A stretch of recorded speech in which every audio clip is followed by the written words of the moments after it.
There are certain sounds a person never expects to hear from the alley behind the Platinum Fork. It was an exclusive place, known for hushed conversations, clinking champagne glasses, and the deep rumble of expensive European cars pulling up to the curb. It wasn't known for crying. But tonight, as the cold late-night air of Toronto settled, there it was, a soft, shaky, hiccuping cry. The man who stepped out of the heavy mahogany back door was named Damon "Rhino" Vance. Damon wasn't just the owner of the Platinum Fork, he was a force of nature in the city, the kind of man whose name made other important men hang up the phone quickly. He was tall, built like a fortress, and always wore tailored suits that somehow looked both expensive and like they were meant for fighting. He stopped just outside the doorway, holding his silver phone loosely to his ear, his current conversation forgotten. Damon Vance was a black man in his late 30s. His skin was the rich, dark color of good espresso, and his head was shaved clean. His eyes, usually sharp and cold, were his most defining feature, a striking, light hazel that seemed to absorb the dim light and hold it, missing nothing. Tonight, he was wearing a charcoal gray suit, a crisp white shirt, and no tie. The look was simple, sharp, and utterly dominant. He glanced toward the dumpster area.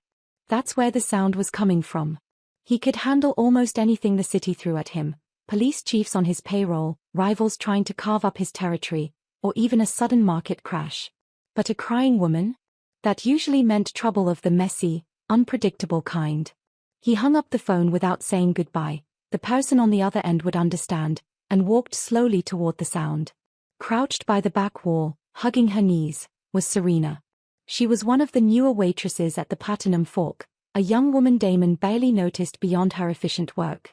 Serena was petite and slender, a woman in her early 20s with a mixed heritage that gave her skin a warm, golden tan. She had wide, worried brown eyes and a cascade of dark, curly hair tied back in a messy bun, strands escaping around her pale face. Her work uniform, a simple, black shift dress, was rumpled, and her shoulders were shaking violently. As Damon got closer, he noticed three things immediately. First, she wasn't looking at him. She was staring at the ground, utterly lost in her fear. Second, she was rocking slightly, a sign of deep distress. And third, she was holding her right arm stiffly behind her back, pressing something against the cold brick wall as if trying to hide it forever. Damon sighed, his voice surprisingly soft but carrying the weight of command. "Serena," he said. The sound of his voice, deep, gravelly, and instantly recognizable, made her jump so hard she nearly cried out. She scrambled to her feet, her hands still clutching whatever was hidden behind her. Her eyes finally met his, and they were glistening with terrified tears. "Mr. Vance. I didn't hear you," she stammered, her voice a thin thread. Damon leaned against the wall, crossing his powerful arms over his chest. He looked calm, but his gaze was drilling holes into her. "What is the problem, Serena?" he asked. "Did one of the kitchen staff say something? Did a customer try to get too friendly?" He expected the usual, a fight with her boyfriend, a sudden bill she couldn't pay, or maybe just the stress of the late shift. Serena shook her head rapidly, clutching the item behind her even tighter. "No, sir. Nothing like that. I just got scared," she whispered. She tried to smile, but it looked like a grimace. "I'm sorry. I'll go back inside." As she took a nervous step toward the door, something slipped slightly from her grasp. Damon's sharp eyes caught it, a slight glimpse of white paper, stained with what looked unmistakably like dark, dried blood. His easy posture vanished. His eyes narrowed to those cold, hazel slits. "Stop," he ordered. The single word was low, devoid of emotion, and more chilling than any shout. Serena froze like a deer in the headlights. "Show me what you are holding," he said. It wasn't a request. Tears welled up again, overflowing and tracing paths down her cheeks. "Please, Mr. Vance, it's nothing. It's a note, just a stupid note. A stupid note that has you shaking like a leaf out here." Damon's voice rose slightly, now edged with impatience. "Show me. Now." Serena knew better than to argue with Damon Vance. The fear of what she was holding was immediately replaced by the fear of defying him. With a trembling hand, she slowly brought the item forward. It wasn't just a note. It was a standard, letter-sized office envelope, thick and heavy.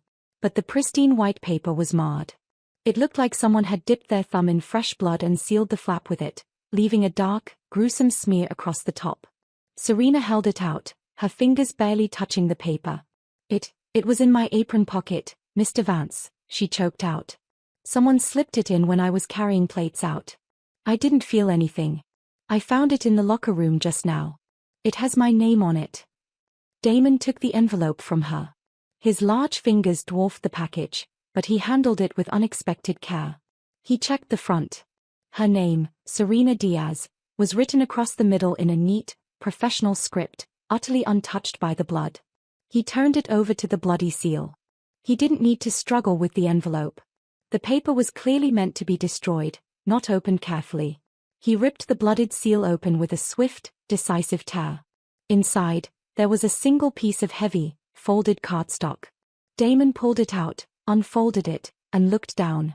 He stood perfectly still for a long moment, the sounds of the distant city traffic muffled, the cold air suddenly feeling like a heavy blanket. Serena watched his face, searching desperately for a clue as to what he saw, but his expression was unreadable, a mask of stone. "What is it, Mr. Vance?" she finally dared to ask. Damon lowered the cardstock slowly, his hazel eyes now blazing with a dangerous, terrifying intensity. "It is an insignia," he said, his voice a low growl that held a sudden, lethal quality. "An insignia of a family that was wiped out 12 years ago. Gone. Finished." The image on the card was simple but unforgettable, a coiled serpent, its head tilted, wearing a stylized crown. Damon Vance knew that symbol. He had fought against the family who used it, the Prior Syndicate, during the bloody war that had established his own control over the city. Every single one of them was supposed to have been eradicated, their businesses destroyed, their key players either dead or locked away for life. But here it was, in a bloody envelope, handed to an innocent waitress in his own restaurant. He looked at Serena, a girl with no ties to the city's dark secrets. He saw her terror, her genuine shock, and knew she was telling the truth. She was a pawn. "Serena," he said, handing the empty envelope back to her. "You are going to take this. You are going to go straight home. You will not talk about this to anyone. Not your friends, not your family, and especially not the police. Do you understand?" "Yes, sir. I understand," she nodded vigorously, clutching the envelope to her chest. "Good. Go," he commanded. "Now." Serena didn't need to be told twice. She turned and ran, not even stopping to change out of her uniform. Damon stood alone in the dark alley, the heavy cardstock insignia in his hand. The city was quiet, but inside his head, a siren was blaring. This wasn't an old debt being paid. This wasn't a rivalry. This was a signal. The Prior Syndicate was extinct. If this was their mark, it meant someone was trying to either bring them back or, worse, use their long-dead name to start a new war. A war that began by terrifying a waitress in his kitchen. The game had just changed. And Damon Vance, the feared rhino, knew that the moment he decided to investigate this bloody scrap of paper, his comfortable empire was about to be shaken to its very foundation. If you are enjoying the suspense so far and can already see this movie playing in your head, do us a favor, hit that like button on this video right now. It helps us know you want to see what happens next to Damon and Serena, and it means the world to our small team. That twist dramatically raises the stakes. Serena is not just an innocent bystander, she is the target, unknowingly holding the key to the entire conspiracy. Damon's decision to investigate just became a matter of protecting his own backyard. Damon Vance did not waste time. For a man who ran a powerful, sprawling empire, his most valuable currency wasn't cash, it was information, and he had a vast network dedicated to retrieving it. He walked back into the Platinum Fork, the atmosphere of expensive dining suddenly feeling thin and fake. He bypassed the elegant dining room and headed straight for his private office, a bunker-like room hidden behind a walk-in wine cellar. He sat behind his massive, polished oak desk. He was still holding the cardstock. The coiled serpent with the crown, the Prior Syndicate insignia. Damon had spent the last 2 decades making sure that crown never appeared in his city again. He needed to confirm something quickly. He reached for the phone and made a single, encrypted call. The man who answered was named Silas. Silas was Damon's eyes and ears, a frail-looking man in his 60s who could vanish into any crowd and knew the location of every secret, forgotten body in the Greater Toronto area. Silas was white, with a shock of thinning white hair and sharp, kind blue eyes that contrasted strangely with the dark secrets he held. "Silas," Damon said, keeping his voice low. "Rhino." "It's late," Silas replied, his voice raspy. "Something just fell into my lap. Something old. The prior insignia." There was a silence on the other end of the line that lasted a full 5 seconds. In their world, that was a lifetime. "That's impossible," Silas finally said, his voice flat. "We burned that whole forest down, Damon. Every root. Every seed. 12 years ago. I know what I'm looking at. I found it in the hand of one of my waitresses, a girl named Serena Diaz," Damon explained, choosing his words carefully. "She claims someone slipped it into her pocket in the restaurant tonight. It was delivered in a bloody envelope, sealed with a thumbprint." "A bloody envelope, and the insignia," Silas repeated, processing. "Rhino, the blood is the message. It means they've found someone, and they want them silenced. This girl, Serena Diaz, she must be the target." Damon leaned forward, his elbows resting on the desk. "I need to know everything about her. Where she lives, where she came from, her parents, her grandparents. Everything. Look into any connection between her real or alleged family and the Priors. I want it yesterday." The Priors were Jamaican, ran their operations out of Kingston and Miami before they tried to move up here. "I'll start digging through the old ledgers and birth records. Give me 4 hours, Silas promised. Damon hung up and stared at the insignia. Why would someone deliver this symbol to an ordinary waitress? Unless she wasn't ordinary at all. 4 hours later, the office was dark save for the glow of Damon's desk lamp. Silas called back, his tone grim. "You were right, Damon. This wasn't coincidence. This girl, Serena Diaz, she is the key, and someone just unlocked the door to hell." "Give it to me straight," Damon commanded. Silas took a deep breath. "Her current name, Serena Diaz, is completely clean. But her legal documents, her birth certificate, everything she holds, it's all less than 12 years old. Someone created this identity for her, completely erasing the first 6 years of her life." Damon's mind raced. 6 years old. That was precisely the age of the children who had vanished during the Prior massacre 12 years ago. What about her true identity? It was almost impossible to find, Damon. Her caretaker did an excellent job. Her mother was Sophia Prior, the youngest daughter of Elias Prior, the head of the syndicate we took down. Sophia was a tragedy, a beautiful woman caught up in her father's business. She had a daughter, a little girl. That daughter was hidden. Silas paused, letting the weight of the revelation sink in. Serena Diaz is the child of Sophia Prior. She is the last surviving daughter of the syndicate we thought we wiped out entirely. Damon slowly closed his hand around the insignia, crumpling the cardstock. The waitress, the shy, scared girl he barely knew, was the heir to a fortune and a vendetta that had been lying dormant for over a decade. "Does she know who she is?" Damon asked. "Zero knowledge," Silas confirmed. "Her caretaker, a kind, strict woman named Aunt Lena, raised her in a simple, working-class neighborhood in Montreal, then moved her to Toronto. Lena never told her the truth. She raised her as Serena Diaz, a normal girl. She shielded her from everything. But the shield had just been shattered by a bloody envelope. Someone had found her. Someone knew her true identity and her hidden lineage. What about the caretaker, Aunt Lena? Dead, Damon. Died 6 months ago. A heart attack. Perfect timing, isn't it? Damon stood up and paced the length of his office. Serena was alone, unaware that the simple name Diaz was a lie, and that her entire life was built on a conspiracy to hide her. And now, the people who had killed her family wanted to finish the job. He had expected a territorial dispute, a threat to his business. Instead, he had stumbled into a desperate, personal hunt for the last member of a royal bloodline, a hunt that, if successful, could destabilize everything he had worked for. Damon pulled out his burner phone and placed a direct call. "Get me a secured location immediately," he told his security chief. "Top priority. And bring a team. I need 3 cars outside the Platinum Fork right now." He couldn't risk leaving her on her own. If she was the target of a major operation, she wouldn't last the night. And if she was killed while working for him, it would look like Damon Vance himself had finished the Pryor line. He knew the whispers would start, and then the war would begin. He had to keep her safe. He looked at the crumpled insignia again. Elias Pryor's only grandchild. The last of the Pryors. He grabbed his bespoke wool coat and headed for the door. Serena's apartment was located in a busy but worn-down area just outside the downtown core. It was the kind of neighborhood where people worked 2 jobs just to make the rent. She lived on the 3rd floor of a tired, red brick building. She was sitting on her small, frayed sofa, staring at the bloody envelope, still utterly terrified.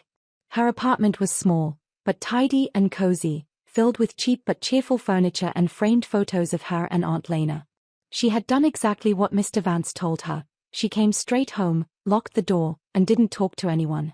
But sitting here alone, the fear was much worse. The door buzzer suddenly screamed, making her jump almost a foot off the couch. She didn't answer. Who would it be? She wasn't expecting anyone. The buzzer screamed again, long and insistent. Serena grabbed her phone. Maybe she should call the police? But Mr. Vance told her not to. Mr. Vance was scary, but he was always honest, in his own frightening way. Just as she was trying to decide, her phone vibrated with a text message.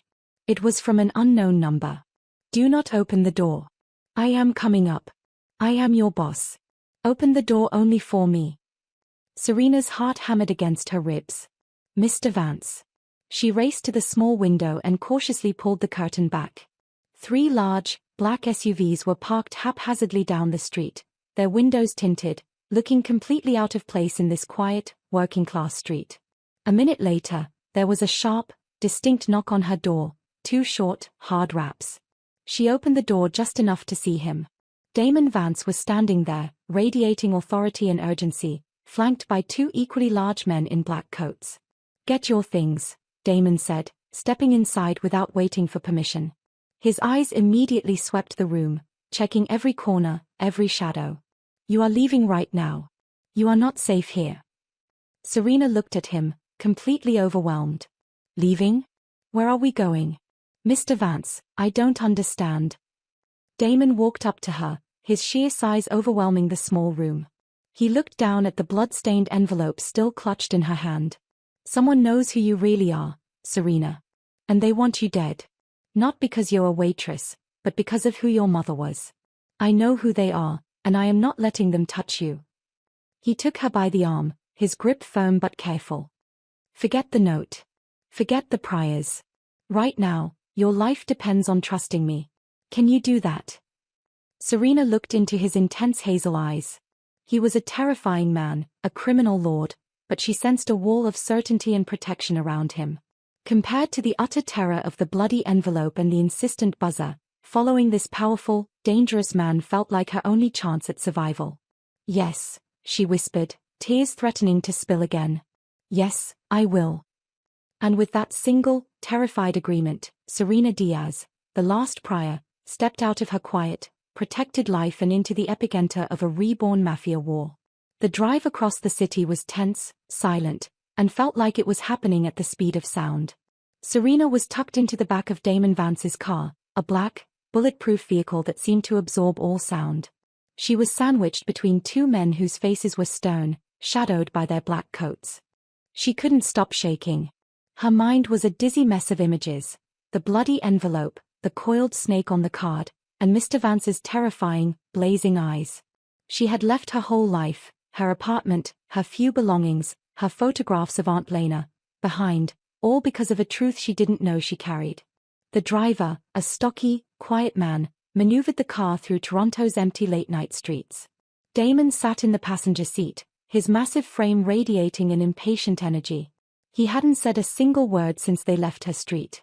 Finally, they pulled up to a discreet, high-rise building that didn't look like much from the outside. It was a secure location, known only to a few, a place Damon used when he needed to disappear and think. As they stepped into the sterile, quiet security lobby, 2 more men were waiting. Damon's inner circle. The first was Leon, Damon's longtime advisor and accountant. Leon was a white man in his early 50s, always perfectly dressed in a dark suit that matched Damon's style but lacked the raw, intimidating power. He was a thinker, not a fighter. He had carefully combed grey hair, a thin, sharp nose, and eyes that were constantly narrowed with suspicion. The second man was Marcus, the head of Damon's security. Marcus was a black man, younger than Damon, built like a wall, with a short, neat buzz cut and a perpetual expression of watchful calm. He was the definition of loyalty, but his suspicion of outsiders was legendary. Their eyes weren't on Damon. They were fixed on Serena. Damon placed a hand on Serena's shoulder, a gesture meant for his men, a warning, and directed her toward a secure elevator. She goes to the 3rd floor. Marcus, clear that area. She stays there until I say otherwise, Damon ordered. Marcus nodded once, silently. But Leon stepped forward, stopping Damon with a polite, but firm, hand on his arm. Damon, we need to talk. Alone. Now. Damon looked at his advisor. He knew that tone. It was the voice of a man pushing against the very limit of his loyalty. Take her up, Marcus, Damon said, his eyes never leaving Leon. As Serena was led away, Leon pulled Damon into a small, windowless security room. The moment the door closed, the fragile calm Damon had carried shattered. Are you out of your mind, Damon? Leon hissed, his voice dropping low. A prior? The last prior, brought into our most secure location? You know what that symbol means. You know the history. We spent a decade building peace on top of that rubble, and you just invited the cornerstone of the old war into the penthouse. Damon remained calm, the coiled tension in his body the only sign of his anger. I am aware of the history, Leon. That is precisely why she is here. She is a girl who waited tables, not a mafia princess. And you believe that story? Leon's voice was dripping with disbelief. A waitress with the last known prior insignia slipped into her apron, delivered in blood? Damon, this is a setup. This is a classic move. Someone planted her. She's a spy, a Trojan horse meant to learn our weak spots and bring the whole thing down. The accusation hung heavy in the air. Damon's organization was built on absolute trust. Any crack in that foundation was a direct threat. Leon's words were the Faust, deep fissure. She is a victim, Leon, Damon insisted, his voice hardening. Look at her. She's terrified. She doesn't know her real name. She doesn't know she's worth 100 million in old family debts and vendettas. If she's a spy, she's the worst one I've ever seen. Or the best, Leon countered, his eyes full of fear. They know your weakness, Damon. You don't like senseless violence, and you have a blind spot for people you think you can save. If she dies on our streets, it's a turf war. If we hold her, she's a threat. If she betrays us, we're all dead. Why not just let the people who sent the envelope finish the job? Let them fight in their own war. Damon pushed off the wall, moving close to Leon. His size alone was a threat, but the icy intent in his hazel eyes was worse. Because if she dies, the message is sent that the Pryor family is still alive and fair game. And if one of my own men touches her, the message is sent that I am the one who finished the job. Either way, the city tears itself apart. I brought her here because I control the situation now. She is leverage, Leon. She is a bomb, and I am the one holding the detonator. He leaned in closer. You work for me, Leon. You don't question my decisions. You execute them. Your job is to find out who sent that message. Do you understand? Leon held Damon's gaze for a long moment, the tension between the two powerful men unbearable. Finally, Leon sighed, the fight draining out of him, replaced by cold calculation. I understand, Damon. But I want her under constant watch. No access to phones, no contact with the outside. And if she makes one wrong move, she is out. Agreed, Damon said, ending the conversation. Upstairs, the secured apartment was luxurious but cold. Serena sat on the edge of a large, expensive bed, her heart still pounding. Marcus had posted a single, silent guard outside the door and left her alone. She didn't know what a prior was, but the way Mr. Vance and the other man, Leon, had spoken the name made it feel like a curse. She had heard the raised voices through the thick door, the words spy, liability, and finished. She didn't belong here. She was a waitress. She knew how to clear plates and mix cocktails, not how to survive in a war zone. Suddenly, the door opened and Damon walked in. He looked tired, his tailored suit a little rumpled, but his face was still a mask of pure control. Serena jumped up. "Mr. Vance, please, I don't understand. Who are the Pryors? I'm not a spy. I don't know any secrets." Damon studied her, and for the first time, his harsh gaze softened slightly. He saw the sheer, unadulterated fear of a girl whose world had just been stolen. "You are not a spy, Serena. You are a mistake," he stated, his voice direct. "A mistake someone is trying to fix. And that makes you valuable to me." He walked toward her small, sad suitcase, which Marcus had brought up. He picked up a framed photograph of a smiling, elderly woman. "Aunt Lena," Serena whispered. "She was Sophia Pryor's friend. She hid you, raised you as her own, and she died protecting your secret," Damon explained simply. "Your real family name is Pryor. They were a crime syndicate years ago. They were wiped out, and someone just discovered you are the only one left." He didn't use big words like syndicate or mafia more than once. He kept it simple. "You were born into something you don't know," Damon continued. "The people who killed your family sent that envelope. They want to kill you now because you are a threat to their peace." Serena felt the room spin. "My family, they were killed? I'm not Diaz." "No," Damon said. "You are not Diaz. But for now, that is the safest name you have." He put the photograph back down. He looked like he wanted to say something more, something reassuring, but his life wasn't built on kindness. "Listen to me," he said, his voice firming up again. "My men believe you are a weapon meant to destroy us. They will watch you. They will judge you. You make their job easy. You do not leave this floor. You do not talk to anyone about what you saw or what you know. You are under my protection now, and any challenge to you is a challenge to me. Do you understand the rules?" Serena felt a rush of exhaustion and forced courage. She looked at the giant of a man who held her fate in his hands. He might be dangerous, but he was currently the only wall between her and the bloody fate of her family. "I understand," she said, her voice stronger this time. "I will follow your rules." Damon gave a curt nod. He saw the fire in her eyes, the sudden resolve that replaced the tears. The Pryor blood was deeper than she knew. "Good," he said. "Now, rest. You need your strength. The game has begun." He turned and walked out, leaving Serena alone in the lavish room. She was surrounded by wealth, protected by the most dangerous man in the city, but she was more isolated than she had ever been, the last survivor of a long-dead war, unknowingly starting a new one. The days that followed were a blur of sterile silence and growing paranoia for Serena.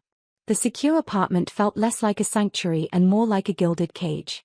She spent her time pacing the length of the luxurious living room, always under the silent, watchful gaze of Marcus's men, who shifted in and out of the hallway. Every meal was brought to her on a silver tray, every moment of silence amplified by the knowledge that outside, a war was brewing because of her. Damon Vance did not visit often, but when he did, his presence was a thunderstorm. He would ask sharp, direct questions about her life with Aunt Lena, trying to poke holes in her memories, desperate to find a single thread that connected Serena Diaz to the powerful Pryor legacy. She had nothing to offer but truth, a simple life, a loving guardian, and no knowledge of crime families. One afternoon, Damon returned to the secure floor, looking more stressed than usual. He was arguing intensely with Leon on his secure phone as he entered the main room, not noticing Serena was standing near the large, imposing bookcase. "I don't care how many of you disagree, Leon. She stays put. You focus on the leak, the people sending the damned messages, not on the girl," Damon growled into the phone. "And yes, I saw the books. That loss is manageable. Just hold the line." He slammed the phone shut and ran a hand over his clean-shaven head. He needed to review some sensitive files, and for some reason, he had brought them with him to this secure location. He walked over to a small, hidden desk area. He didn't want the guards or even Marcus to see what he was working on. He quickly pulled out a large, red leather-bound ledger from his briefcase. It was the kind of book you'd expect a fancy hotel to use, not a feared boss. He flipped it open and began scribbling a complex set of notes on a separate pad, referencing the columns of numbers in the ledger. The phone rang again, demanding his attention. Damon sighed heavily, placed his pen across the open ledger, and stepped away to answer the call, his focus entirely on the new, pressing matter. Serena watched him go. She didn't mean to look at the desk, but the heavy ledger was open, reflecting the light. Her eyes drifted over the columns of neat handwriting, and her brain, which had always been annoyingly good at remembering tiny details, instantly snapped a picture of the page. She saw long columns of dates, amounts in the tens of thousands, and then, off to the side, a column dedicated to short, cryptic codes. She had read the whole page in the second her eyes passed over it. One code, in particular, stood out because it was repeated 6 times right next to entries labeled restaurant supplies and wine inventory, each entry totaling exactly $50,000. The code was $77K REDOAK. It meant nothing to her. She didn't know anything about accounting or money laundering. Her mind simply filed the details away, a completely useless piece of data, right next to the smell of Damon's expensive cologne and the tiny chip in the porcelain coffee cup she'd been drinking from. A moment later, Damon returned, snapped the ledger shut with a thwack, and secured it back in his briefcase. He didn't look at her, still frowning with the worry of his business. "I need to leave for a meeting," he announced, his voice gruff. "Do not move from this floor, Serena." "I won't," she replied softly. As soon as he was gone, accompanied by the footsteps of his security detail, Serena walked back to the sofa. She felt a slight headache coming on. The constant worry was exhausting. It wasn't until 2 days later that the seemingly random memory of $77K REDOAK would explode into the most dangerous piece of information she possessed. Meanwhile, Damon's organization was quietly tearing itself apart. Leon, Damon's skeptical advisor, was not the traitor, but he was getting worried. The real traitors were 2 men deep inside Damon's trusted network, men who were using the chaos of the prior resurfacing to hide their own crimes. One of these traitors was Vincent, a middle-aged white man who managed Damon's legitimate businesses, including the Platinum Fork. Vincent, who wore thick glasses and always looked stressed, was systematically skimming millions of dollars from the cash flow, hiding it through fake invoices and dummy corporations. Vincent had a contact on Damon's security detail, a low-ranking guard named Paul. It was Paul's shift on the secure floor that Damon had visited. Paul had been standing just around the corner when Damon had that tense phone call with Leon and when Damon had casually taken out the red ledger. Later that evening, Vincent and Paul met in the shadows of a parking garage. "Rhino is getting nervous about the books," Vincent muttered, adjusting his glasses nervously. He brought the main ledger to the safe house. "His running checks." "He looked frustrated, boss," Paul confirmed, his voice shaky. "He was arguing with Leon about a leak. But he was working with the book right there, on the desk." "Did he see anything? Did anyone else?" Vincent asked, urgency tightening his voice. "No, boss. Only the girl. The prior girl. She was standing by the bookcase. She was looking at him, though." Vincent froze. Looking at him? Or looking at the ledger? Hard to say. She was standing right next to the desk when he was working. She's got those big, wide eyes. Vincent felt a cold, sharp dread snake down his spine. The ledger was the key. He had been using a specific, obscure code, $77K REDOAK, to mark the accounts that needed to be cleaned out before year-end. If Damon or Leon saw that code repeated so many times next to fraudulent expenses, they would immediately know the scope of the theft. "Did she touch it?" Vincent demanded. "No, she didn't touch it. She just stood there." Vincent tried to calm his breathing. Serena Diaz was just a scared girl, a waitress. Why would she remember anything? But the truth was, Vincent couldn't take the risk. If Damon realized the chaos of the prior business was a convenient distraction for massive internal theft, Vincent would be dead before morning. "Paul," Vincent said, his voice now dangerously soft. "You need to listen carefully. That girl is now the most dangerous thing in this organization. She saw the ledger. She might have seen the code. She is a liability, even if she doesn't know it. She's Damon's guest, boss. He's protecting her," Paul whispered, fear visible on his face. "Damon thinks she's a pawn in an outside war. We know she's a witness to an inside crime," Vincent countered. "Listen to the gossip. Leon already thinks she's a spy.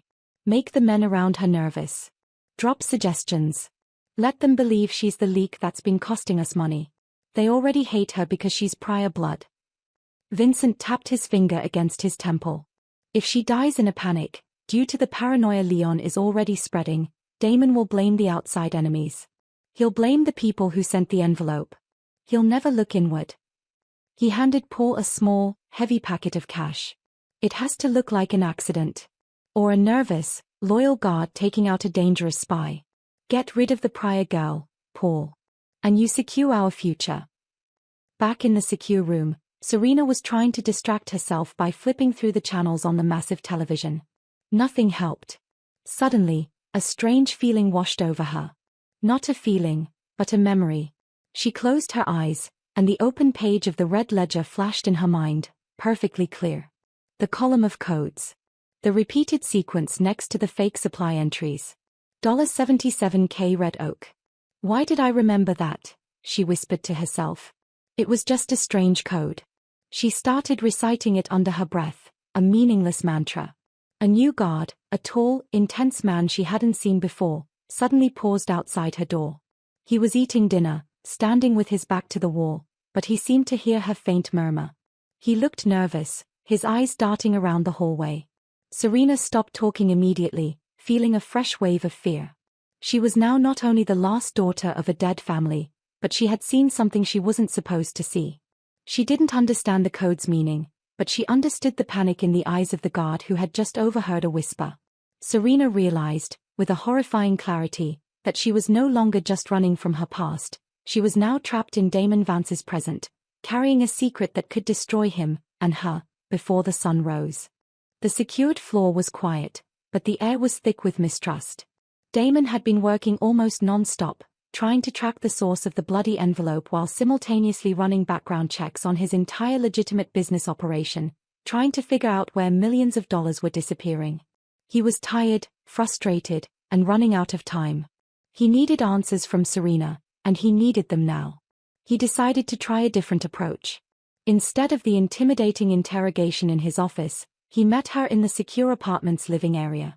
Serena was wearing a comfortable but plain sweater and jeans, clothes borrowed from one of the compound staff.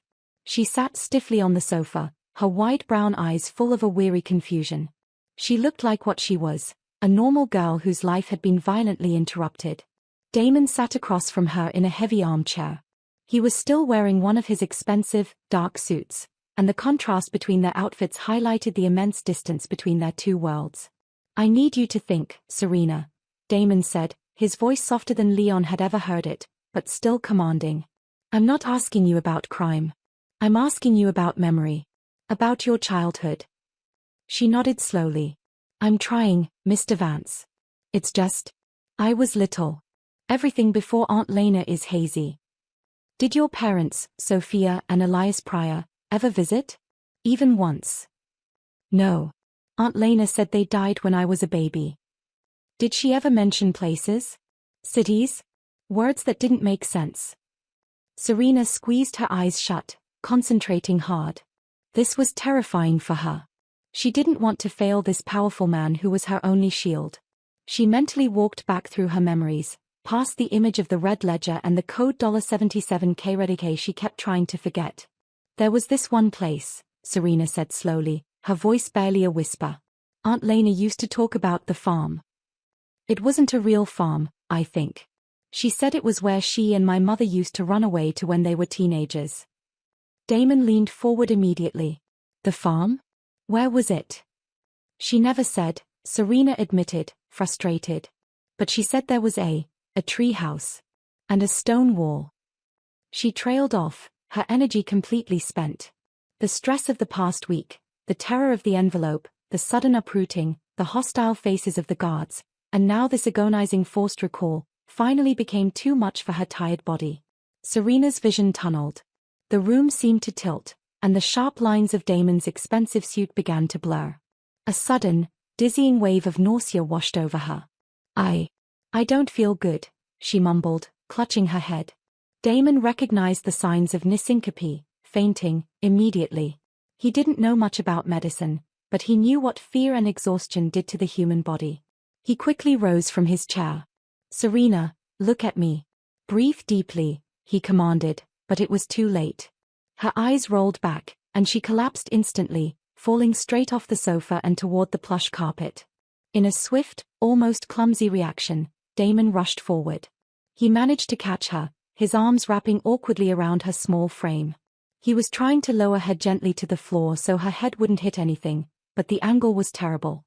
For a terrifying, fleeting moment, it looked less like an emergency rescue and more like a scene from a romantic drama.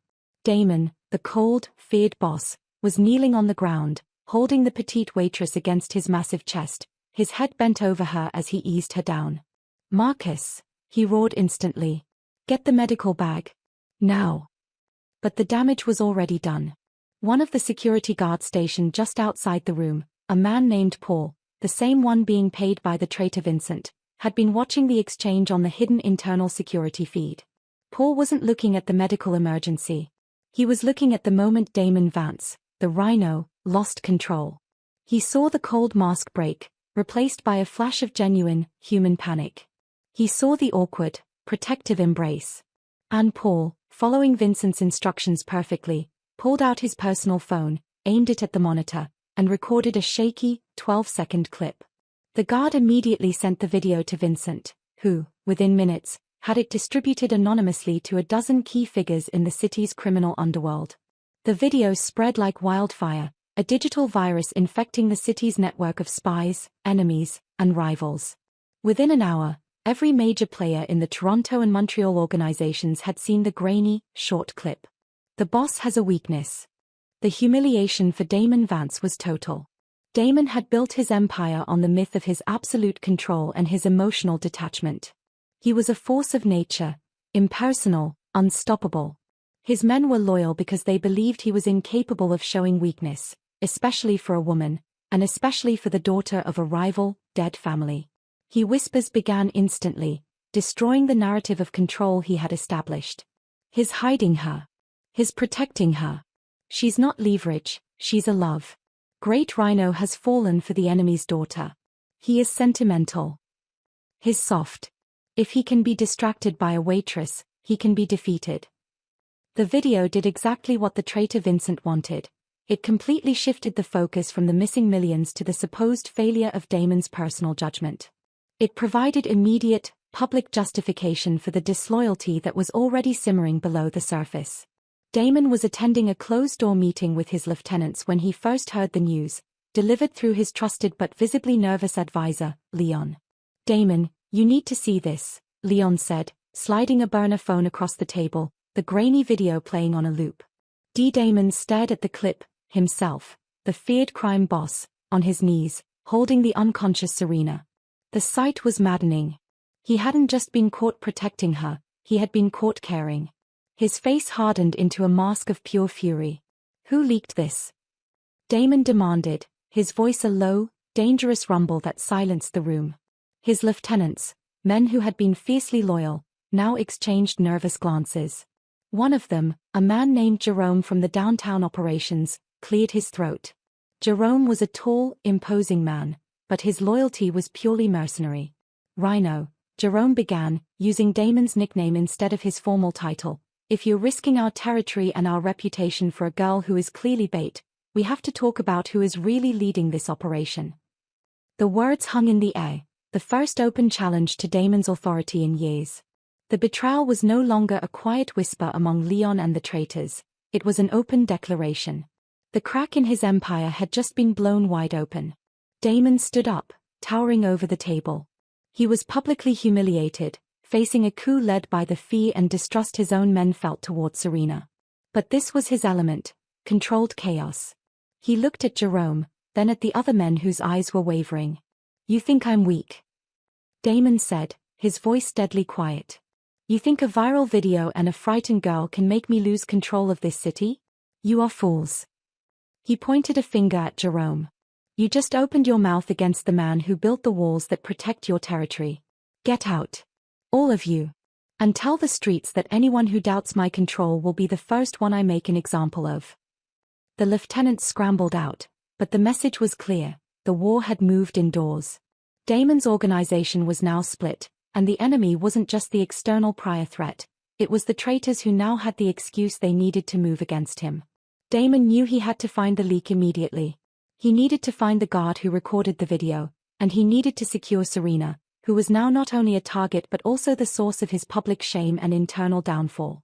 Damon Vance was a man defined by efficiency, and the humiliation of the leaked video had sharpened his focus to a razor's edge. He knew the video was an inside job, designed not just to shame him, but to justify the mutiny brewing among his lieutenants, particularly Jerome. He immediately ordered Marcus to pull every security log for the past 24 hours from the secure building, focusing only on the third floor. I want to know which man had his phone out, which man was near the monitors, and which man wasn't where he was supposed to be, Damon commanded Marcus.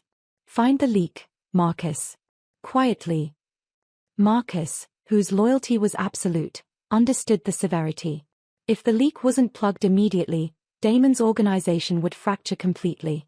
While Damon began his frantic search for the traitor Paul and the puppet master Vincent, the threat from the outside grew exponentially, driven by a powerful man who wore a badge. Detective Silas Cy Norton was a high-ranking officer with the Toronto Police Service. He was a white man in his late 40s, tall and impeccably groomed, known for his relentless ambition and cold, piercing blue eyes. He often wore expensive, custom-made suits that looked better than the clothes of the criminals he chased. He had built his reputation on the ashes of the old city organizations, and he was deeply admired by the police commissioner. But Cy Norton was a venomous snake hidden in a respectable uniform.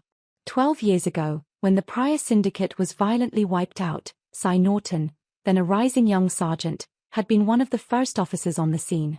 He hadn't just investigated the massacre, he had been instrumental in orchestrating the final, deadly chaos, ensuring key evidence was destroyed and key enemies of the priors were protected. Cy had profited immensely, both financially and in terms of career advancement, by being the cleanup man. Now, the prior insignia had reappeared, and worse, the daughter was alive, hidden away by Damon Vance. Cy Norton's perfectly built life was threatening to crumble. He didn't just want Serena silenced, he was pathologically obsessed with controlling her fate. He viewed her as a loose end he personally needed to tie up. Cy was watching Damon's every move. He'd seen the grainy, humiliating video of Damon catching Serena. He didn't see romance, he saw a dangerous alliance. He was sitting in his large, corner office, the lights of the city glittering behind him, when his phone rang. It was an anonymous source, a small-time rival of Damon's looking to stir the pot, who gave Cy the exact address of Damon's secure safe house. So, the Great Rhino is hiding the prior girl, the only living witness to the original massacre, in his own fortress, Cy mused to himself, adjusting his tie. He thinks he's protecting her. He's just making my job easier. Cy stood up, grabbing his black leather coat. He wasn't going to send a squad, he was going himself. He couldn't risk Damon Vance making Serena talk, because if Serena started remembering anything about her mother's life, she would eventually uncover the corrupt web that Cy Norton had woven 12 years ago. Cy's goal wasn't just to silence her, it was to possess her, to control the truth she represented. He genuinely believed that if he took her, he could protect her from the underworld, thereby protecting himself from exposure.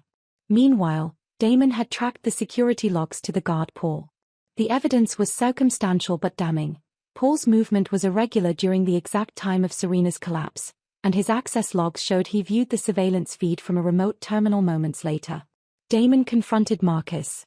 Find Paul. Bring him to the warehouse. Do not hurt him. I need him alive to tell me who gave the order. Marcus, already tense from the internal revolt, moved to execute the order. Just as Marcus and two loyal men left the secure apartment building, a sleek, unmarked black sedan pulled up to the front entrance. Cy Norton, dressed sharply and carrying a confident, official air, emerged. He walked past the lobby attendant, flashing his gold detective badge. Police business. Confidential, Cy announced, his voice carrying the authority of the law. I have reason to believe the woman known as Serena Diaz is being held here against her will and is a potential witness to a major crime. The security guard at the front desk was rattled.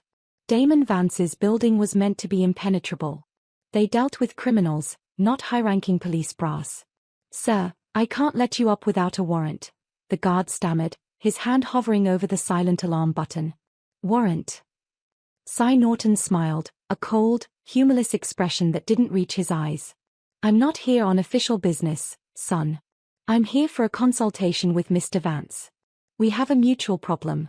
You can call him right now and tell him Detective Norton is here to discuss his little witness problem.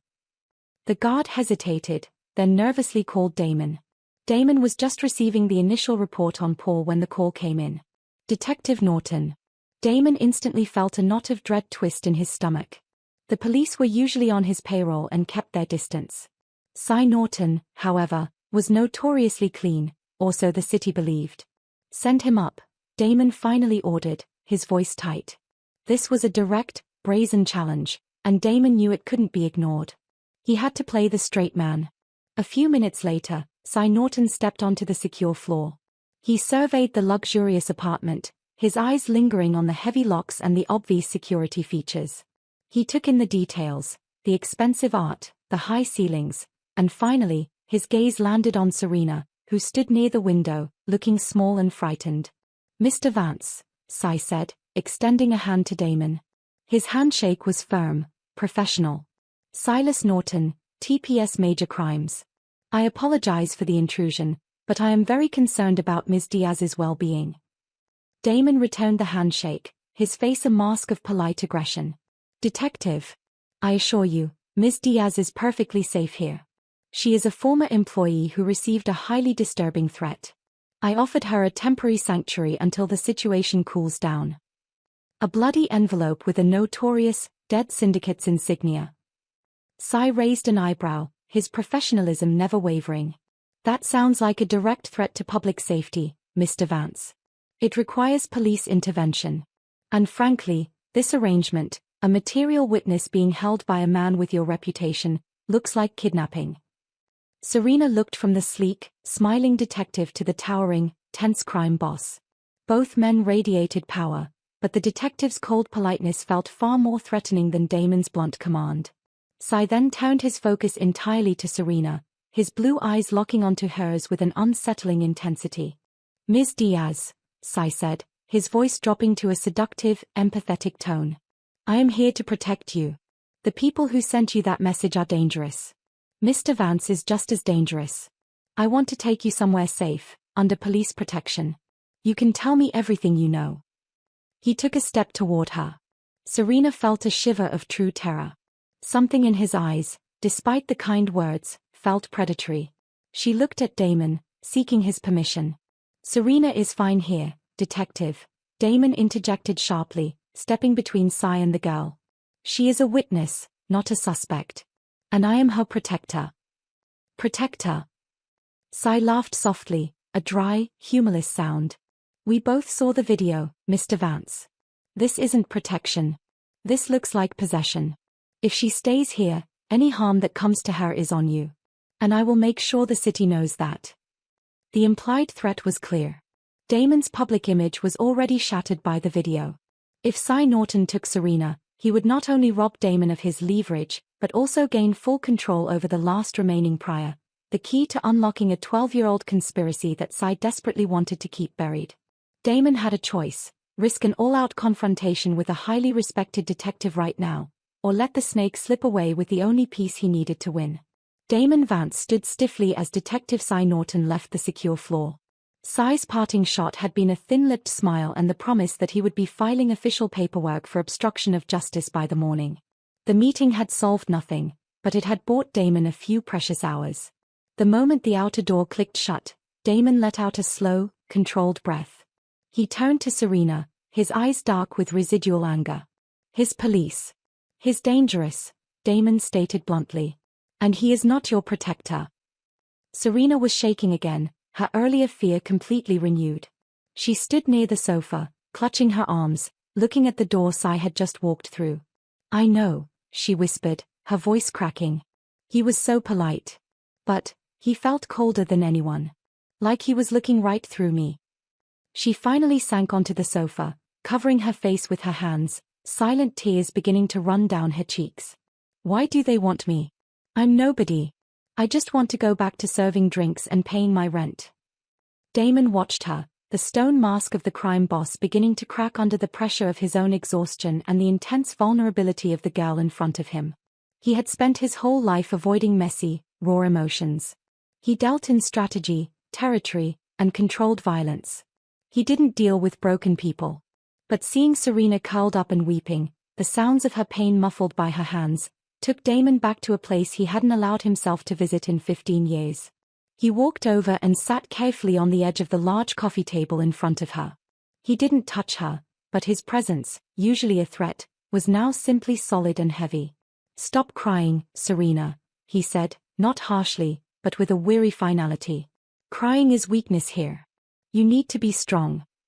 Serena slowly lowered her hands, her eyes red and puffy.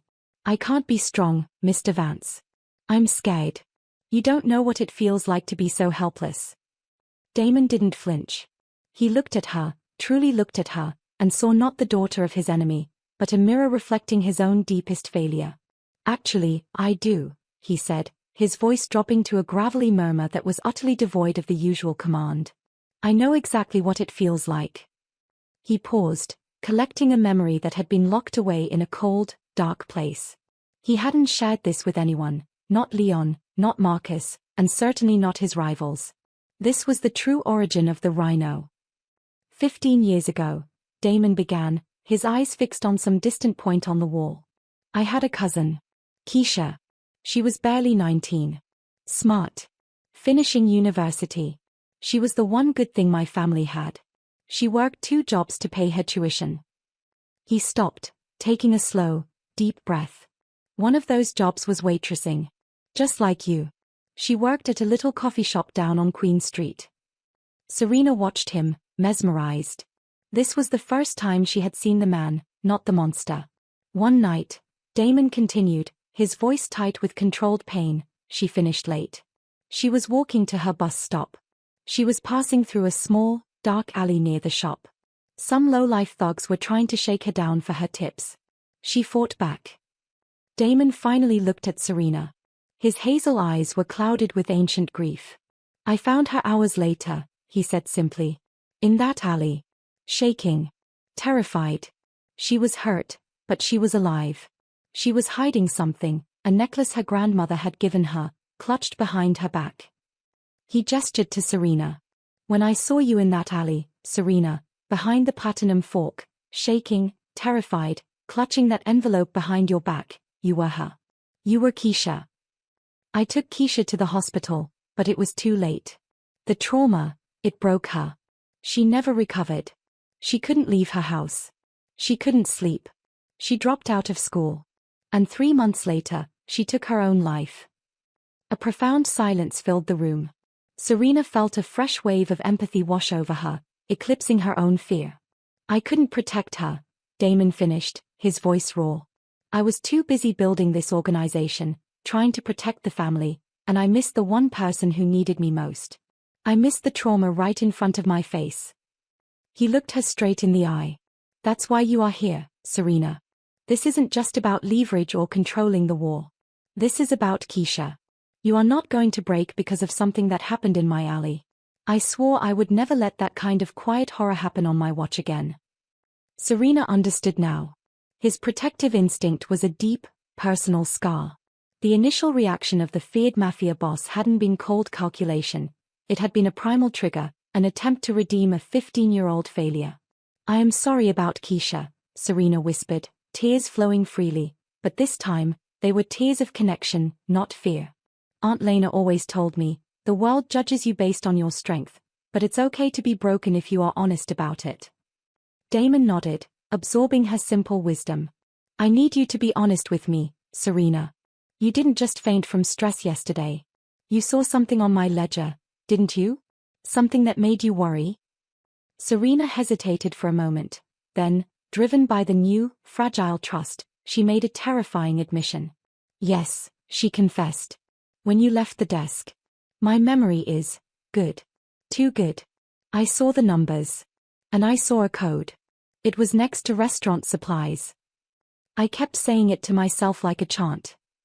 Damon leaned closer, his interest now completely overriding his personal pain. "What was the code?" Serena took a deep breath. $77K Red Oak. Damon's entire body went rigid. The frustration and worry vanished, replaced by deadly, icy certainty. $77,000 was the exact amount that was supposed to be in a secure holding account that had been secretly emptied only 3 days prior. REDOAK was the internal code name for a specific European bank used only by his most trusted men for large transfers. The internal betrayal was massive. The money wasn't just missing, it was stolen by someone intimately familiar with his secure accounts. "Thank you, Serena," Damon said, his voice quiet but intense. "That code just told me exactly who the leak is, and that the person who leaked the video is also the one stealing the money." A knock came on the door. It was Marcus. "Rhino," Marcus said, his face grave. "We found Paul. He bolted, but we cornered him in a storage unit. He's talking now. And he named his boss. It's Vincent." Damon stood up, the pain from the past now completely channeled into lethal resolve. Serena's trauma had unlocked the identity of the traitors, protecting his future. He looked down at Serena, his new vow solidified. "They tried to use you to cover their theft, Serena. They tried to use my vulnerability to destroy me. That ends tonight." "I believe you, Mr. Vance," she said simply. Damon nodded. He wasn't doing this for leverage anymore. He was doing this for Keisha, and for the scared waitress who had survived the horrors of his own alley. He walked toward the door, ready to clean house. Damon Vance was a man who rarely showed emotion, but in the sterile, quiet atmosphere of the warehouse where Paul was being held, his rage was palpable. Paul, the cowardly guard who leaked the video, was talking. He had confirmed that Vincent, the manager of Damon's legitimate businesses, was the mastermind of the theft, using the code Serena remembered. The confrontation with Vincent was swift and deadly efficient. Damon didn't need to shout.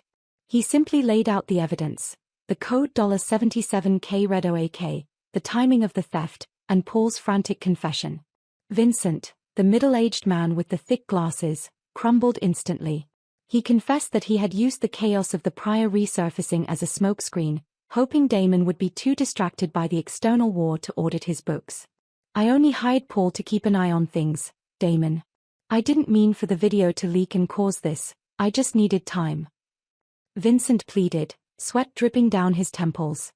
"You tried to kill the girl, Vincent," Damon stated, his voice a flat statement of fact. "You pushed the narrative that she was a spy, knowing she was an innocent witness to your crime. You fractured my organization and challenged my authority. For money." The resolution was brutal, necessary, and swift, demonstrating to any wavering lieutenant, like Jerome, that Damon Vance was still the master of his domain. The internal threat was decapitated. Damon had won the first war, but he had paid for it with his dignity and his exposure. As Damon was overseeing the final cleanup of the internal mess, a new, far more dangerous problem was unfolding across the city. The Moetti family was one of the largest, oldest, and most respectable criminal organizations in North America. They were Italian, controlled vast territory in New York and were the primary rivals and historical enemies of the defunct Pryor Syndicate. They were led by Marco Moetti, a calm, ruthless man in his 60s who favored silk shirts and quiet dominance. The city's general history, the one taught in police academies and whispered in the streets, was that the Pryor Syndicate had been wiped out by internal betrayal and a subsequent explosion of violence. But the real, buried truth was that the Moetti family had orchestrated the entire Pryor massacre 12 years ago. They had framed a minor, long-gone crime group for the initial attack, triggering the chaos and moving in to finish the job themselves, thereby eliminating their biggest rival without drawing police attention to their own hands. Serena, the daughter of Sophia Pryor, was the last person who could expose this setup. The Moetti family had assumed that every single member of the Pryor bloodline was dead. But tonight, Marco Moetti received an anonymous, encrypted package. It contained 2 items, a copy of the leaked video showing Damon Vance protecting Serena, and a detailed dossier on Serena Diaz, confirming her true identity as the daughter of Sophia Pryor. The dossier had been compiled and sent by Detective Cy Norton, who was using the threat of exposure as leverage against the Moettis. Cy knew the Moettis were the real killers, and he planned to use their panic to eliminate Serena without getting his own hands dirty. Marco Moetti sat in his opulent, silent office in New York, staring at the screen. He was a man who never showed fear, but the sight of Serena's face, alive and under the protection of his rival, Damon Vance, made his blood run cold. "Impossible," Moetti muttered, crushing the printout of the dossier in his elegant hand. The child was dead. We confirmed it. His chief lieutenant, Luca, a heavyset man with a permanent scowl, stood ready. Marco, what does this mean? If she is alive, and if Damon Vance finds out the truth? Moetti looked up, his eyes now hard and focused. It means the entire balance of power shifts. It means the biggest lie of my career comes undone. If that girl talks, every major crime family that benefited from the prior collapse will turn on us. They cannot know the truth. Moetti pointed at the image of the vulnerable girl. She is not leverage, Luca.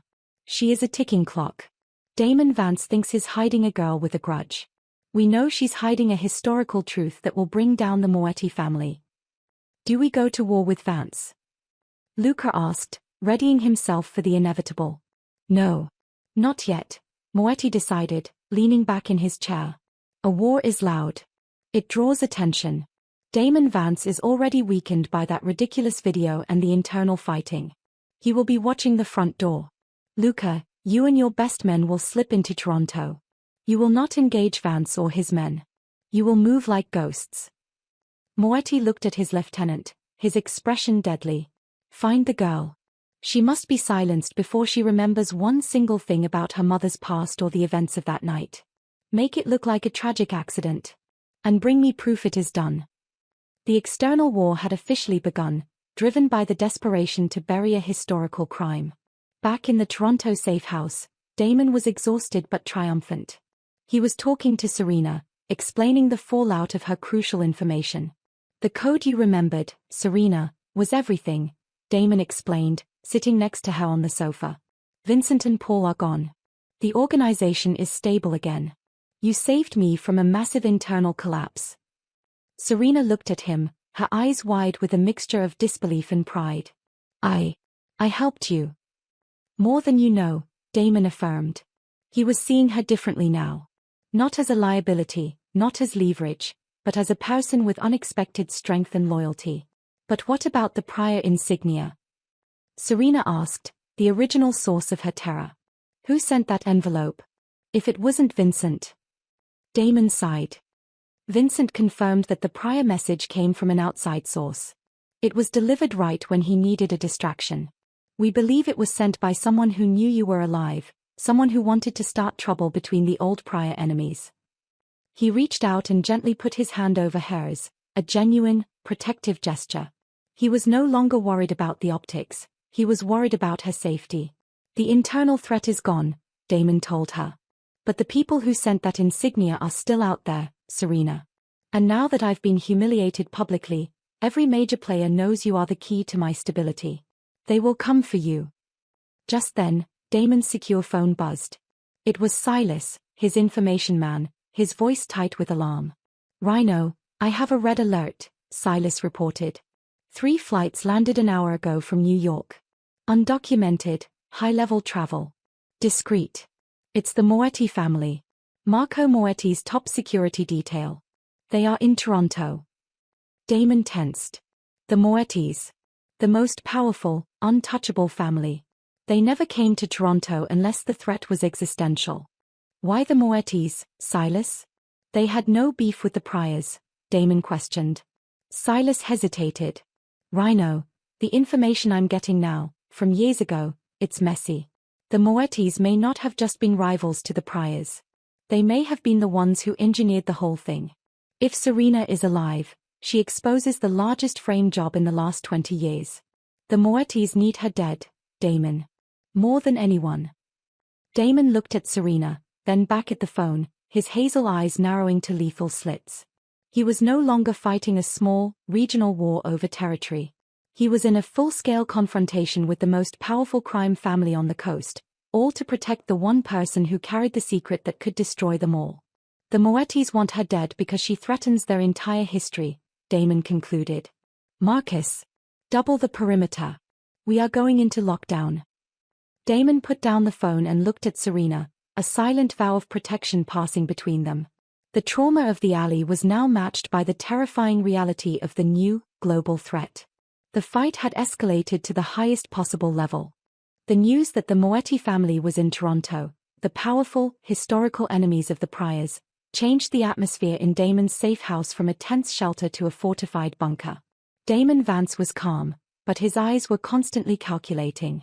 He had neutralized the thieves, Vincent and Paul, but the most dangerous betrayal was still active, the lieutenant who had seized upon Damon's momentary weakness to challenge his leadership. That man was Jerome. Jerome, the same lieutenant who had challenged Damon after the video leaked, was indeed the true viper within Damon's inner circle. Jerome was ambitious, tired of taking orders, and believed Damon's attachment to Serena proved he was too soft for the modern underworld. Jerome wasn't just spreading rumors, he was the one behind the original threats. He was the one who had sent the bloody envelope to Serena. Jerome had discovered Serena's true identity through a highly corrupt contact in the historical city records department.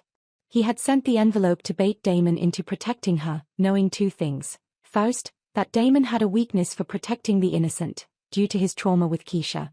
And second, that bringing a prior heir into the fold would instantly alienate other leaders like Leon and create the internal instability Jerome needed to stage a coup. The goal was simple: use Serena as a distraction, force Damon out, take control, and then hand Serena over to the Moettis for a huge profit and an immediate alliance with the most powerful family in the country.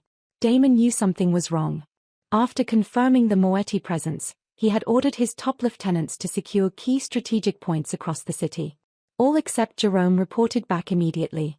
Damon called an emergency meeting in the main operations room of the safe house, a room deep underground. He told Marcus to bring Serena with them. "I want her near me," Damon told Marcus. "If they are coming for me, they are coming for her. And I trust her more than anyone else in this building right now." When Damon, Marcus, and Serena entered the ops room, 3 lieutenants were waiting. They were tight-lipped and tense. Jerome arrived last, sauntering in with a smirk that was completely out of place. "Jerome," Damon said, his voice level. "Where are your men?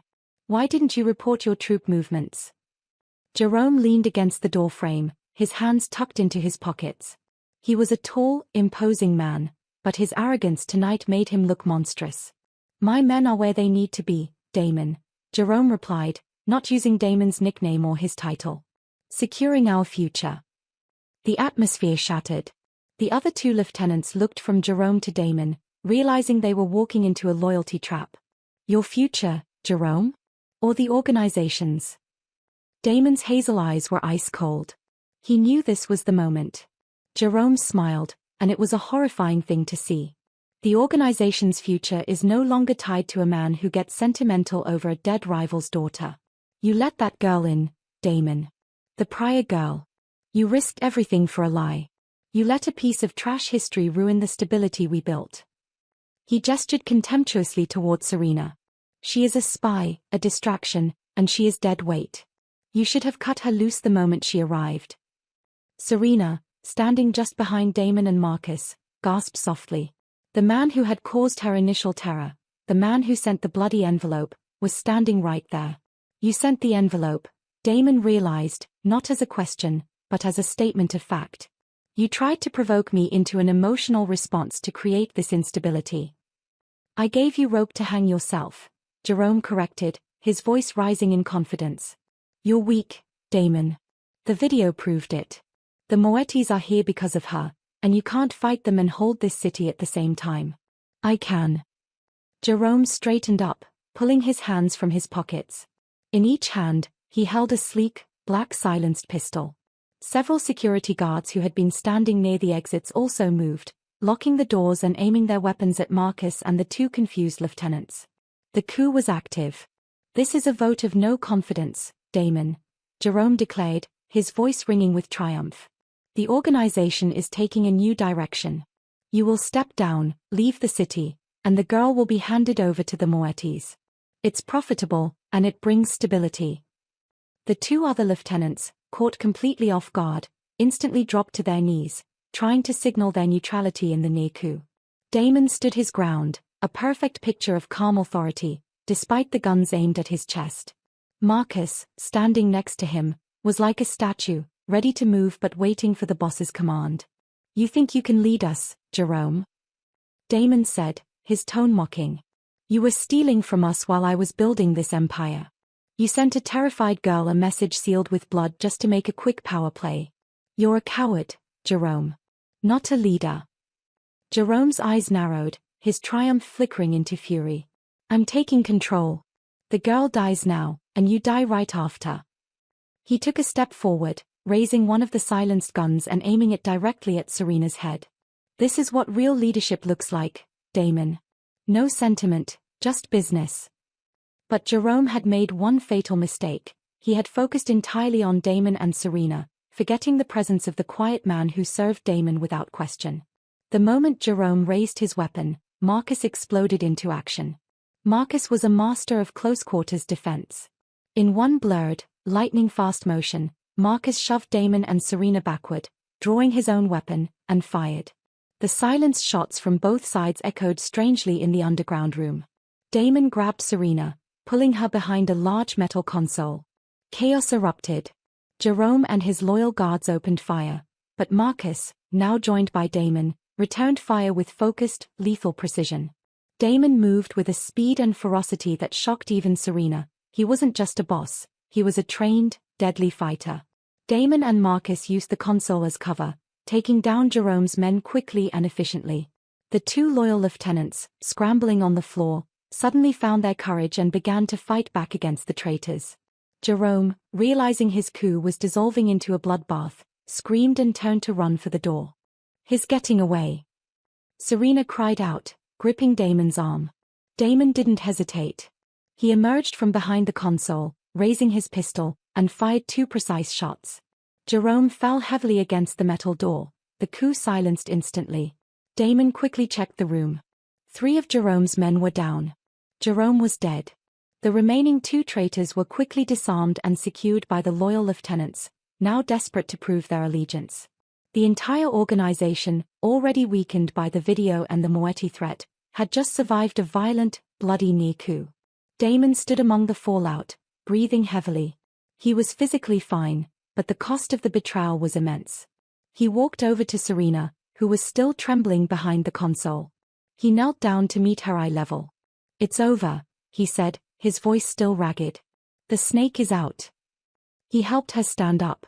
Serena looked at the carnage, at the body of the man who wanted her dead and had threatened her with a gun a minute ago, and then looked at the cold, hard man who had just risked his life to protect her. "You saved me," she whispered, her earlier terror giving way to a profound sense of awe and responsibility. Damon simply nodded.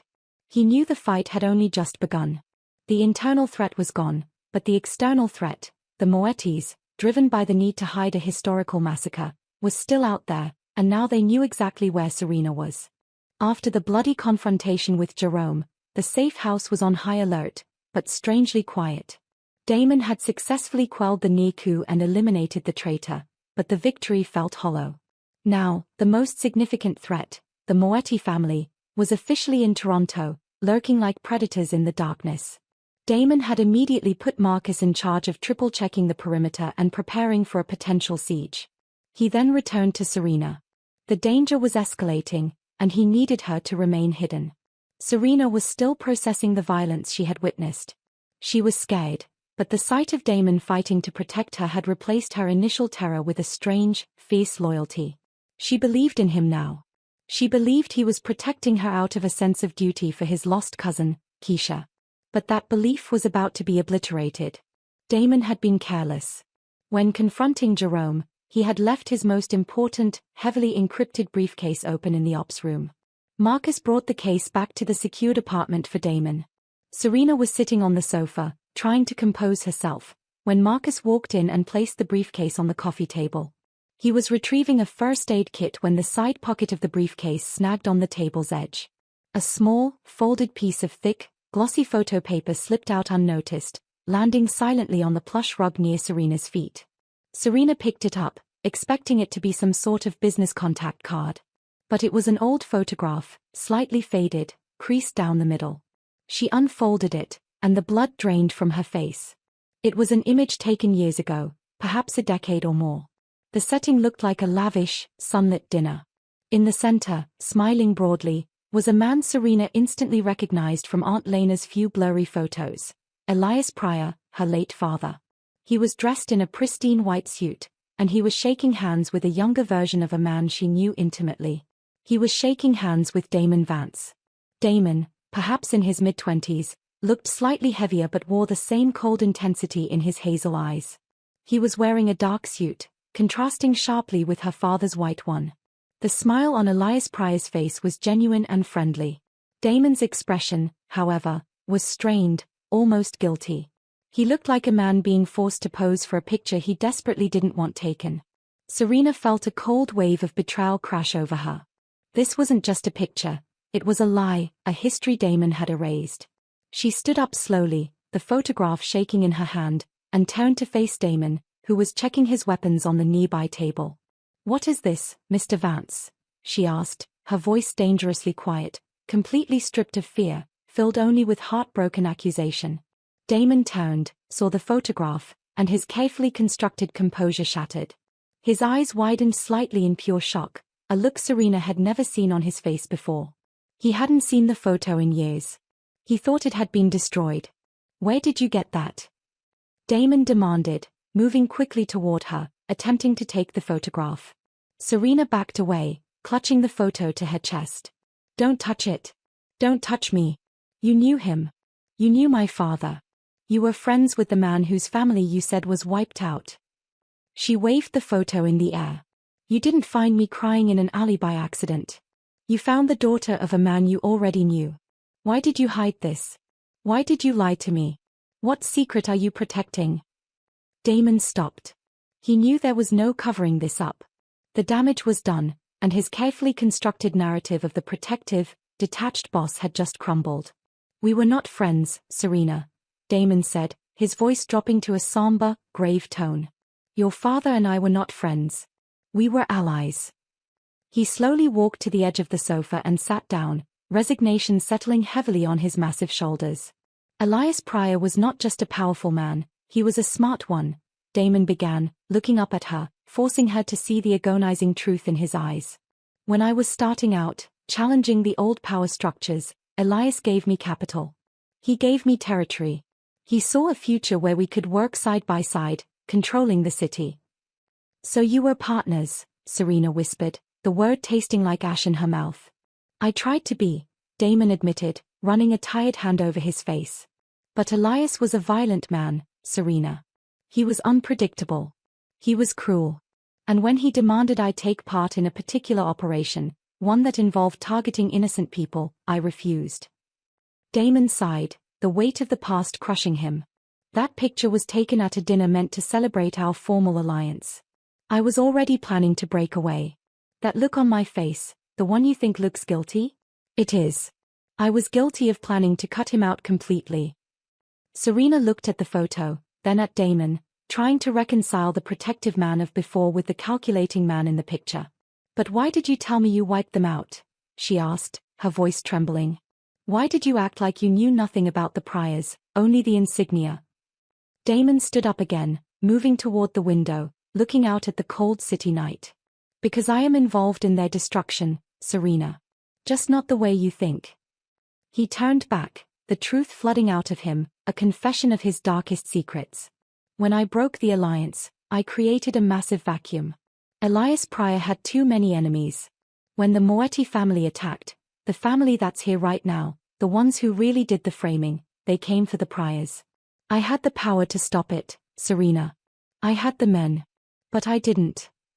He looked utterly defeated. "I saw it as my opportunity to step in and take control of the city without having to go to war with Elias myself. I let the Moettis do the dirty work. I let the massacre happen. I stood back and watched the Pryor syndicate burn, and then I stepped in to control the ashes. That's why I'm guilty in that picture," Damon confessed, his voice thick with self-loathing. "I shook his hand, and a year later, I signed his death warrant by choosing neutrality. I hated your father, but I never intended for your mother or the children to die." Serena felt her knees buckle. The man who had redeemed himself by saving her from a similar fate had been the one who paved the road to her family's original tragedy. His guilt wasn't about a simple lie, it was about indirect responsibility for the massacre. She finally understood her presence here. It wasn't just about saving Keisha, it was about Damon attempting to pay a 12-year-old debt. "You're not protecting me, Mr. Vance," Serena whispered, tears finally falling again. "You're trying to clean your conscience." "Maybe I am," Damon admitted, his eyes holding hers. "But it doesn't change the fact that the people who really killed your family, the Moettis, are in this city now. And I am the only person who can stop them from finishing the job. Whether it's for my conscience or for you, the outcome is the same." The trust was broken, but the necessity remained. Serena knew Damon was guilty of a dark past, but she also knew he was telling the truth about the current danger. She still needed the rhino. But now, she saw the flawed, haunted man beneath the armor. Damon felt a profound shift. She knew his darkest secret. She could destroy him with that photo and the truth, yet she was still standing there. He had nothing left to hide, which, in a perverse way, made their bond stronger and more honest than before. That was a huge moment of honesty and heartbreak. Serena now knows Damon's secret involvement in the prior downfall, but the immediate threat from the Moettis remains the focus. The final act is set, Damon, fueled by guilt and a new, desperate need to protect Serena, against the powerful Moettis, who are trying to bury a historical crime, and the lurking police threat of Cy Norton. The moment of confession had passed, leaving behind a raw, fractured trust between Damon and Serena. Damon's focus was now singular: protect Serena and survive the night. He knew the Moetti family was closing in, and that Detective Cy Norton was likely using their arrival to finalize his own plans. Damon didn't wait. He moved Serena out of the compromised safe house immediately, utilizing a network of tunnels and secondary vehicles that Marcus had prepared. The Moetti ambush. The war began on the streets of downtown Toronto. Luca, Marco Moetti's top lieutenant, had been tracking the known movements of Damon's loyal men. Luca had secured a location, a high-end hotel suite, and was waiting for Damon to make a mistake. Damon and Marcus were moving Serena in a convoy of 3 unmarked cars, heading toward a secure property near the docks. The silence was broken violently when 2 black SUVs, Moetti men, slammed into the first car, blocking a narrow bridge over the Don River. Shootouts erupted instantly. This wasn't a skirmish, it was a professional, brutal ambush. Damon, in the third car with Serena, ordered his driver to break through the blockade. "Stay down, Serena." Damon roared, pulling out his weapon and firing cover shots through the back windshield. The brief, intense battle showcased Damon's raw power and Marcus's strategic genius. They fought off the initial Moetti attack, but the city was now alert. Sirens wailed across the financial district. As Damon's convoy sped toward the docks, another, more subtle threat was activated: political interference. Detective Cy Norton, seeing the opportunity presented by the chaos, made his move. He knew that the Moettis were here to kill Serena, which would solve his problem for him. But he needed to control the outcome and eliminate Damon Vance in the process. Cy contacted the police commissioner and fabricated a story. Damon Vance was responsible for the violence and was kidnapping a material witness, Serena Diaz. He presented the grainy leaked video, Chapter 5, as proof of Damon's obsession and abuse of power. Within minutes, police barricades were established, and a citywide APB, All Points Bulletin, was issued for Damon Vance and the cars associated with the abducted Serena Diaz. "Rhino, we have a problem," Marcus reported over the secure radio.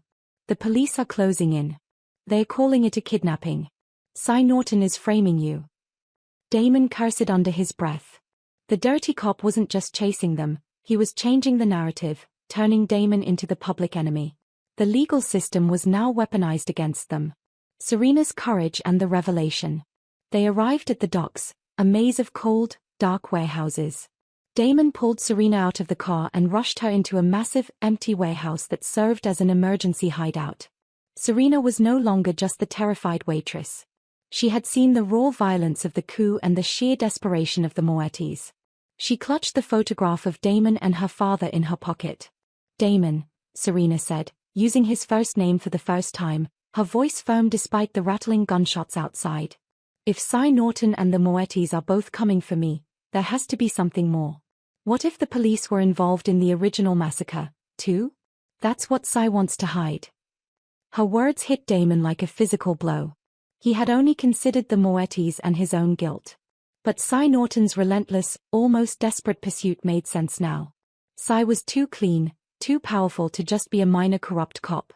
You're right, Damon conceded, scanning the warehouse perimeter. Cy Norton was a rising sergeant 12 years ago. If the Moettis framed another family, someone in law enforcement had to clear the scene and destroy the evidence. Serena had just identified the final, missing piece of the conspiracy. The dirty cops and the rival clan, Moetti, worked together on the original massacre. The warehouse doors were blasted open. It wasn't the police, it was Luca and the remaining Moetti squad. They had tracked Damon's convoy using a silent GPS device they had planted on one of the cars. At the same time, Cy Norton, anticipating the location, arrived silently with a small team of loyal, dirty officers, blocking the rear exits. Damon and Serena were trapped between two massive forces. Luca. The girl is ours. Cy Norton yelled, stepping out of the shadows at the rear, weapon raised. She's a material witness. Stand down. Witness or not, she is prior blood. Luca roared back from the front, his Italian accent thick with rage. She threatens our history. Back off, detective, or this becomes a police massacre. The entire citywide chaos, the betrayals, shootouts, kidnappings, political interference, and rival clans, had converged on this single, dusty warehouse, with the frightened, yet newly courageous, waitress at its center. Damon pushed Serena behind a tower of stacked wooden pallets. They both want to silence you, Serena. You have the truth, Damon told her, loading a fresh magazine into his weapon. He knew he couldn't fight both sides and win. Serena gripped the photograph in her pocket. She looked at Damon, the man who let her family die but was now sacrificing everything to keep her alive. She was no longer helpless. Damon, she said, her eyes shining with resolve. We can't just shoot our way out. We have to use the truth. You need to expose Cy Norton and the Moettis at the same time. The once-forgotten waitress was ready to fight back, not with a gun, but with the painful, powerful truth she held in her heart and in her photographic memory. The massive warehouse was choked with tension. At the front, the Moetti family, led by Luca, aiming to bury the historical truth. At the rear, Detective Cy Norton and his dirty cops, aiming to frame Damon and silence the last witness. In the middle, Damon and Serena, hiding behind stacked pallets, preparing for a fight they couldn't win with bullets alone. Damon looked at Serena, gripping his weapon. He knew this was the end of the line. Serena, listen to me, Damon said, his voice low and urgent, cutting through the standoff. I need you to remember everything, the code, the photo, the name, the farm. Everything. I remember, Damon, she said, her voice surprisingly steady. Damon closed his eyes for a fleeting second, the chaos around them dissolving. He had one last secret, one last truth to share before they faced death, a truth that tied everything together. You asked why I reacted so strongly that night in the alley, Damon said, his eyes now fixed on hers. It wasn't just Keisha. He took a deep breath. The night of the massacre, 12 years ago, I stood by and let the Moettis attack your father. But your mother, Sophia Pryor, she wasn't in the main compound. She was hiding. She found me just as I was leaving the territory. He looked into Serena's eyes, the hazel filled with the pain of the memory. She was bleeding, Serena. She was dying. She knew what was happening. She pressed a bundle into my arms and told me one thing, this is my child. Please, promise me you will protect her. Don't let them find her. Damon paused, the sounds of the warehouse fading away. I gave her my word. I promised your dying mother I would protect her child. I gave the baby, you, to your Aunt Lena, Sophia's friend. I paid Lena to disappear and raise you as Serena Diaz, erasing the prior name completely. I never saw you again. I never knew which waitress you were, or where Lena went. Damon's final, powerful confession finished the circle. He hadn't known the waitress was the girl he promised to protect.